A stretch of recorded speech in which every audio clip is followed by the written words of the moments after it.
Tohle je Canon C50, nejnovější a nejmenší cinema kamera od Canonu. Konečně nám filmařům dává funkce, na který jsme dlouho čekali.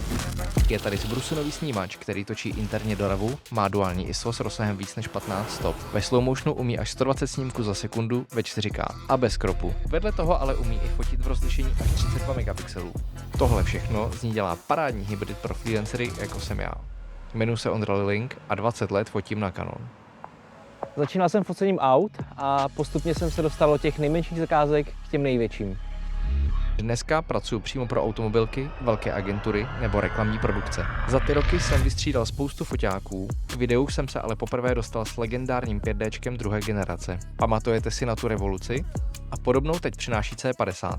Je to nejmenší profesionální kamera od Canonu. Díky tomu krásně padne do ruky, dobře se montuje na stabilizátor nebo třeba do auta. A při celodenním nošení vás z ní nebudou bolet záda. Z hlediska funkcí ale míří fakt vysoko. Nahrává interně do RAWu v rozlišení až 7K, a to navíc ve formátu OpenGate. Video se nahrává ve formátu 3:2, takže se z něj mnohem lépe vytváří obsah na výšku. Tenhle formát aktuálně dost frčí.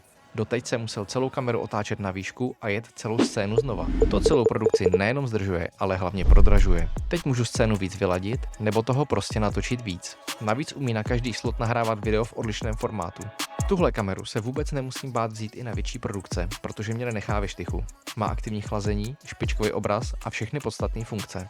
V balení je navíc i horní handle, který má 2 XLR a je tady i konektor na timecode pro zvukaře.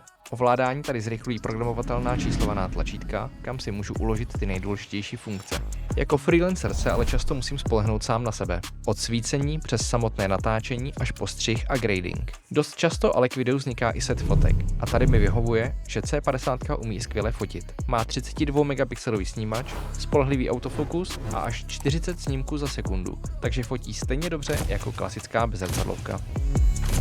Na place se pořád něco děje, mění, je tam tak trochu chaos. A proto jsem moc rád, že Canon je pro mě parťák, na kterého se můžu spolehnout.